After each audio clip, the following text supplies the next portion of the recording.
कौवा और दुष्ट सांप। एक बार की बात है, एक जंगल में किसी पेड़ पर कौवे का एक जोड़ा रहता था। वो दोनों खुशी खुशी उस पेड़ पर जीवन बसर कर रहे थे। एक दिन उनकी इस खुशी को एक सांप की नजर लग गई। जिस पेड़ पर कौवों का घोंसला था, उसी पेड़ के नीचे बने बिल में सांप रहने के लिए आ गया। जब भी कौवों का जोड़ा दाना चुगने के लिए जाता तो सांप उनके अंडों को खा जाता था, और जब वो वापस आते तो उन्हें घोंसला खाली मिलता था। लेकिन उन्हें पता नहीं चल पा रहा था कि अंडे कौन ले जाता है। इस प्रकार से कई दिन निकल गए। एक दिन कौवे का जोड़ा दाना चुगकर जल्दी आ गया तो उन्होंने देखा कि उनके अंडों को बिल में रहने वाला एक सांप खा रहा है। इसके बाद उन्होंने पेड़ पर किसी ऊंचे स्थान पर छुपकर अपना घोंसला बना लिया। सांप ने देखा कि कौवों का जोड़ा पहले वाले स्थान को छोड़कर चला गया है, लेकिन शाम होते ही दोनों वापस पेड़ पर आ जाते हैं। इस प्रकार कई दिन निकल गए।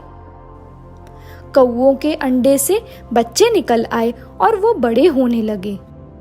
एक दिन सांप को उनके नए घोंसले का पता चल गया और वह कौवों के जाने का इंतजार करने लगा।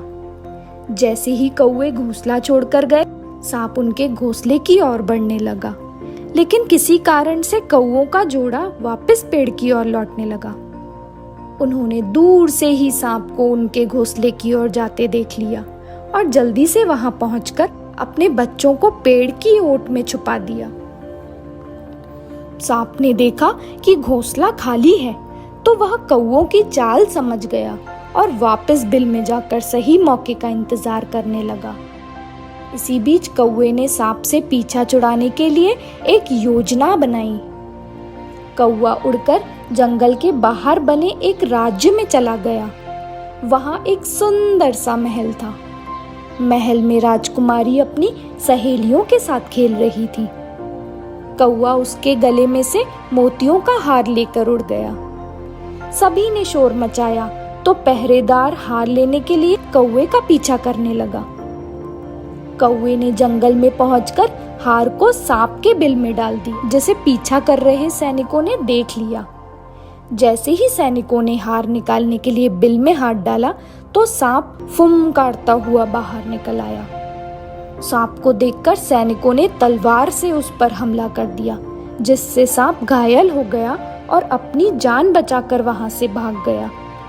सांप के जाने के बाद कौवा अपने परिवार के साथ खुशी खुशी रहने लगा।